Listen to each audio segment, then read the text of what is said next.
everybody. Welcome back. Welcome back to Regina's World. Well, formerly known as Regina's World, I am trying out new names, trying to figure out what is going to grab the audience attention because I'm having a trouble growing my channel, and I'm trying to figure out why. Is it the name? Is my name preventing me from being searched? Or what is it? Like, what is it? Like, because I'm putting out good content, in my opinion, good vlogs, good things, and everything, but I get views on my videos, but it's not translating to you guys subscribing, pushing the subscriber button.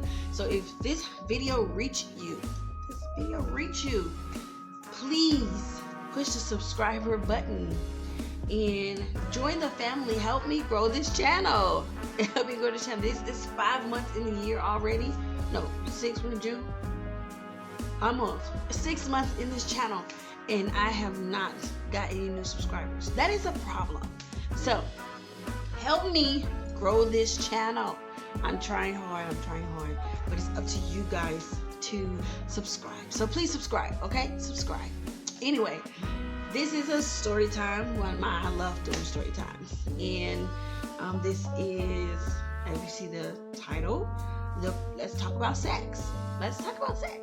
And the sex is the craziest place I had sex. The craziest place I had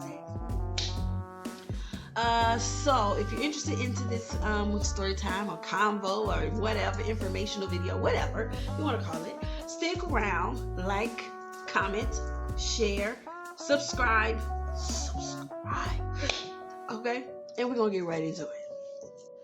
Okay, so when I was younger, I'm going to take it back. When I was younger, I was way more freer than I am now. I've turned into like a more reserved version of myself, maybe because of the older I've gotten. But when I was younger, I was like free as bird, like free spirit. If free spirit had a name, it would have been Regina. Okay. So when it came to sex, I was very open. Like, I did a lot of stuff in my younger days. Between the ages of 18 to, I would say, 29. I was very, I would say 29, because I was still doing stuff. Like, so between 18, when I started really having sex, to the age of 29. But in my 20s, did I experiment, okay? So I'm going to say God, I did so many. Okay, so I'm going to say the craziest place I had sex, and I'm going to tell you the best experience of one of my sexual encounters, okay? So the craziest place I've ever had sex was on a Greyhound. I know you're like, on a fucking Greyhound. Yes. This was in 2013, maybe 2012 or 2013 or something like that. And I was in my early 20s, and I was traveling to California in the middle of the night. I think I had just moved back from Atlanta, Georgia. I had came from Atlanta, Georgia. Excuse me. And we stayed in Vegas overnight. And then we traveled from Vegas to Cali. Don't ask me why I just didn't go straight to California. But I don't remember the circumstance. But I know I ended up coming back to Vegas first. Stayed in a hotel here with my baby father, and then traveled from here to California on a Greyhound. And in the middle of the night, we wanted to have sex, and we were in the back, like on the back row. So dang, the cat just came in my room, but he wanted to have sex, so we were on the back row. So I think my son, don't judge me, okay? I know I feel judgment finna come through this video. My son was really small, so I think he probably was a couple of months old when this was going on, so he didn't know anything. So he was asleep in the far seat to the wall of the subway. The Greyhound. Like, he was over there asleep. And so I tapped my baby father, and he said, well, bend over. So I bent over this way, like like that. One leg on the floor, one leg on the seats, and he was hitting it from the back in the Greyhound station, in the on the Greyhound bus. While we're in the middle of the night, if the Greyhound is dark, nobody knew what was happening except the person in front of us, directly in front of us. Okay, because they knew what we were doing. So that person turned around and was peeking through the seats, like as much space he could say. He was watching us happen. I knew. I don't think my baby daddy knew it, but I knew that the person was watching. And I didn't really care because that was just the person that I was back in the day. I didn't really care. I was free as a bird. And I think that was the thing that kept my baby father chasing after me for so long, because I was so uninhibited, was so unhinged, for so long. Like there was nothing I wouldn't do, or no place I wouldn't have sex at. Like I was so unhinged. And it was such a small space, and I was very tiny back then, so making all those maneuvers and having sex like that wasn't an issue. But we tried to make it as quick as possible. Once we were finished, we sat down and fell asleep for the rest of the ride. That was the craziest. Now the most romantic. Let's get into it. Okay, so this is the most romantic, and I will never forget this day. Okay, so I'm telling on myself, but this is the truth. I had a boyfriend at the time, but I was cheating on that boyfriend with another guy. And it wasn't because just who I was. I was a cheater. That's just what it was. I was a cheater. Didn't mean I didn't love my boyfriend any less, because I loved him 100%. It was just my sex drive, or my sex need was bigger than what my boyfriend could provide. In my 20s, I was a savage. Okay, I was a savage. So, I met this guy. That's a whole nother story. That's another story time for another day. But I met this guy. He was a neighbor. I will keep him anonymous, so he won't get in trouble. But I will keep it. He was a neighbor though, and we end up still having sex, because his cousin was my friend, told me that he liked me. He was younger than me. I forgot how old I was. I think I was maybe 26 or something like that, 27. And he was early 20s. He maybe was 20, 21. So I wasn't even really tripping off of that. I was just like, oh, this little boy want to have, he like me. He think I'm cute or whatever. I have sex with him one time, blah, blah, blah. I had sex with him one time, and then it was so great. I was like, okay, I have to do that again, because I think that was a fluke. Because it was literally supposed to be like a one-time thing, and then that was it. But it was just too great to just be one time, okay? I just turned my camera around because it just caught my attention. It had the view of the back of my bathroom, and my towels and stuff was hanging in the back room. I didn't even notice it at first until now, so I just kind of moved the camera this way just a little bit, so I can get out of my bathroom. but anyway, I'll get into it, our relationship and all that stuff in another video. But this was just give you a little backstory of who the guy was.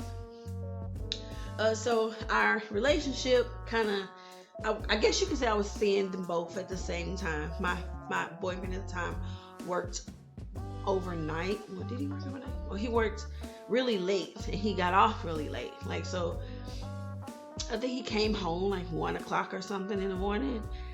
So I will be with the other guy while my boyfriend is at work. And then when my boyfriend's home, I won't speak to him, because we were still neighbors.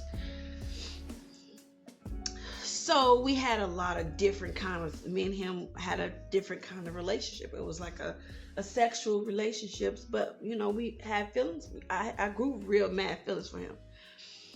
So fast forward to this specific day. Okay. I think who took who? I believe I took him to this park. I don't remember how I even knew about this park. I'm sure I was taken to this park for some odd reason, right? So I don't remember why, but this park was on Rainbow, and I think the street's called Oki. And I don't remember why because it's so long ago, but I remember this park, and I know we wanted to go somewhere, and I told him that I wanted to take him to this park. I said, I want to go to this park with you. And he was like, okay. So it was late, it was like, at the time, it was probably like 8 or something, 9 o'clock when we went over there, because the park was really right down the street, because where we lived at, we lived on Rainbow in Charleston. The park is like 2 blocks or something down the street. So okay, whatever. So we goes over there to the park, and then I have my phone in my hand, and I have it on like R&B music, and then it started raining. So it's okay. This park is big, and then this park has a baseball field, and then and as we go into the baseball part of it, it starts to rain, right? It starts to rain, and we're like, why is it raining? So in the baseball field, it has a dugout, so we goes into this dugout. I guess where the team sits and stuff. And we're in this dugout. It's raining. I have R&B music playing, and then he confesses his love for me at that very moment. He's like, Regina, I really, really love you. Literally, like in the movies. Like we were it felt like I was in the movies. And I was like, really? And he was like, yeah. He said, you don't have to say it back, but I really, really love you. And I think I said it back that night, but I'm not sure if I said it back. But I know he said it to me, and it was just so romantic. He was looking at me in my eyes, and he was just like, I really love you. And so we end up kissing, and then kissing turned into sex in the dugout. So we're having sex in the rain, in a dugout, while R&B music is playing at a park. It was so sweet. And somehow we moved onto I just said we was in a baseball field. We moved out into the area where they actually play baseball, and was literally having sex in the middle of the baseball field, where cars is driving by, blowing their horn, letting us know that they see us. What did we do? We didn't stop. We were soaking wet, drenched wet, but we were so in love. Like we just, I don't know, we were just so in love. And in this moment, we were just really into each other, and there was nothing and nobody was gonna like stop it until 11:30 came. You know how it was Cinderella when the clock strikes 12, and then her whole night just turns into shit?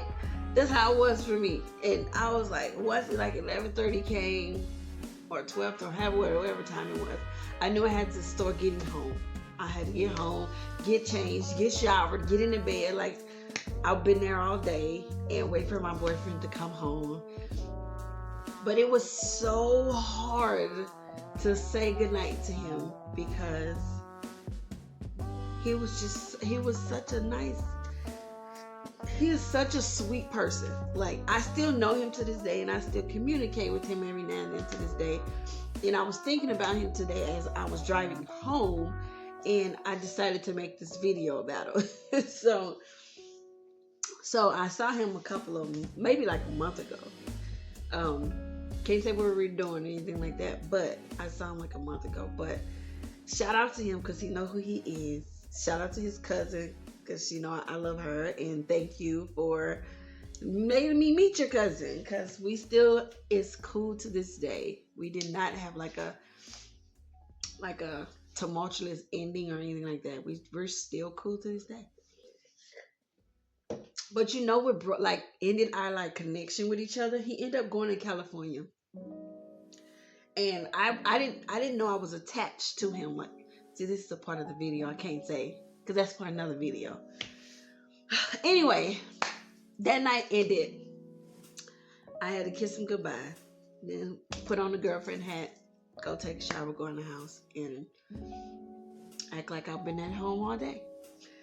So, but that's my two experiences. My crazy experience having, my craziest place I've ever had sex, and my best experience of having sex. And it was so nice. Like we read, you know, when you have a connection with somebody and you really is like into it. But making love is different than fucking somebody. Making love is so much better than just fucking somebody, just pounding their, you know. Making love is something there that no one else, like, it's just you and that person. And that's what it was for me and him. It was like, it was literally me and him, period. So shout out to him, and thank you if you have made it to the end of this video. This is going to be kind of a short one, but if you made it to this end of this video, I hope you enjoyed it. If you can relate to some of the stuff that is in this video, having a side dude or cheating on your boyfriend, or what's the craziest place you had sex, leave it in the comments below. I'm very open and transparent on this page, so if anything that you want to know, you could don't even have to assume about me. I tell you all about my personal business in the story time. I don't hide anything. So, once again, like, comment, share, and subscribe. And follow me on my social media, Keyshawn Maurice Robinson, on Facebook, and Sleepless and LVNV on Instagram. All right. Thank you for stopping by, and I'll check you in the next story time.